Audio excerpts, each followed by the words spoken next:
they are a-changing. However, good news for we Dylan fans. One British literary society named Dylan the greatest poet of the 20th century, to much consternation. Clearly, world history was complex, with major contributions from and achievements attributed to many different peoples. In recent years, countries like Japan, China, South Korea, India, Brazil have become major players in the world economy. We need to know as much about them as we know about European nations and Russia. Americans also need to know something about Islam, Buddhism, Hinduism, and Confucianism, which shape the views of over half the world's people. After all, for most of history, the great majority of all the world's people lived in Asia, especially in China and India. So how can understanding world history then prepare us for the future? 2,500 years ago, the Greek thinker Heraclitus wrote that there's nothing permanent except change. And human societies have demonstrated that for over 10,000 years. Over the past 5 or 6 centuries, the world's people have built a human web, or network society, a global system that today encompasses most of the world's 6.5 billion people. The U.S. and the world have certainly changed dramatically since I was born during World War II. For one thing, 5 and dime stores are now dollar stores. There's an old Chinese saying, may you be condemned to live in interesting times. The past few decades have certainly been interesting times, but also at times distressing. Sometimes I do have a sense of deja vu all over again.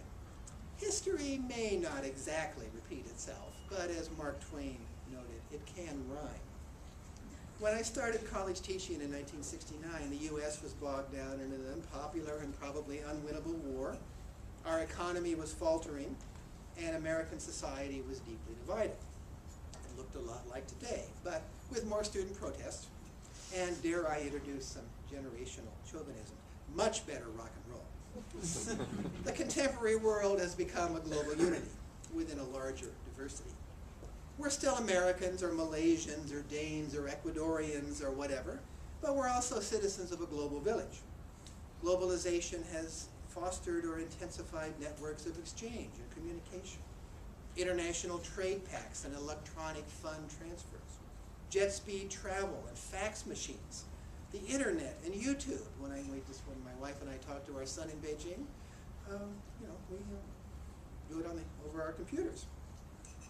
These networks link distant societies. Facebook now has more members outside the U.S. than inside the U.S. You can buy Miller beer in China. I bought it there. Follow Brazilian soap operas on television in Africa. Worship in Buddhist temples in London. Enjoy reggae music in New Guinea. And eat Thai food in Green Bay. I've done a lot of that too. These changes have brought much promise, but also much peril. We must master change to flourish in it. A task made easier by crossing disciplinary and cultural borders and taking a global view. There is much wisdom in the old adage, think globally, act locally. The study of history helps us understand today's news and views as they are reported, or sometimes misreported, in daily newspapers and on radio and television, and disseminated with varying degrees of accuracy on the World Wide Web and social networking sites. Historians often describe their work as involving a dialogue between the past, the present, and the future. Current global problems have their roots in the patterns of world history, such as the rise of agriculture, cities, states, empires, trade routes, technology, science, capitalism, colonialism, the global economy, communism, world wars, decolonization, Cold War, environmental change, globalization. While seeking to understand how the past shaped the present, historians also speculate on how current trends may shape the future.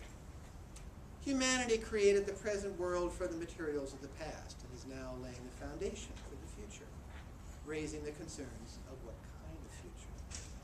In a 1974 book that I once used in UWGB courses, the American economic historian Robert Heilbronner posed an uncomfortable question. Is there hope for humanity? He doubted the permanence of modern industrial society and even democracy in the face of population explosion, environmental degradation, resource depletion, militarization, and the desperation of some poor countries. Today we can add global warming and 1 billion people without enough food to eat. Hence, his question, I think, remains highly relevant in the early 21st century. Heilbronner drew a pretty gloomy conclusion. He believed most people, including Americans, were not willing to sacrifice for the good of future generations. The current heated debates in the U.S. and abroad over how or even whether to deal with global warming show that many people are not willing to make sacrifices today for future generations. Whatever the causes and rapidity of climate change, global warming will have profound consequences for every person, animal, and plant on Earth. Perhaps even Wisconsin's beloved frozen tundra will eventually be replaced by tropical heat waves, with unpredictable consequences for the Packers one lost record. And by the way, with rising oceans, I would be a little wary of buying oceanfront property in Florida, places like that. Like Heilbronner, many experts despair for the future, examining the long history of great progress, but also of war, exploitation, and environmental abuse, does not necessarily foster much optimism about the future. Some respected experts predict human extinction if people do not adopt more sustainable ways, probably not as soon as 2012, but down the pike. Many scientific studies are very pessimistic about the future. Yet, as they have for millennia, humanity produced many green shoots of hope since World War II. There have been plenty of bumps along the road, but Western Europe has moved rapidly to political and economic unity, diffusing centuries of conflict. 60 years ago, who would have predicted that France and Germany would be close allies today? That Eastern Europe and Russia would overturn dogmatic communist regimes? That the long Cold War that shaped the first 5 decades of my life would end, fortunately, with a whimper rather than a bang? For someone who grew up in the 1950s with basement bomb shelters and air raid drills and duck and cover practice in the schools, the end of the Cold War was a welcome change indeed.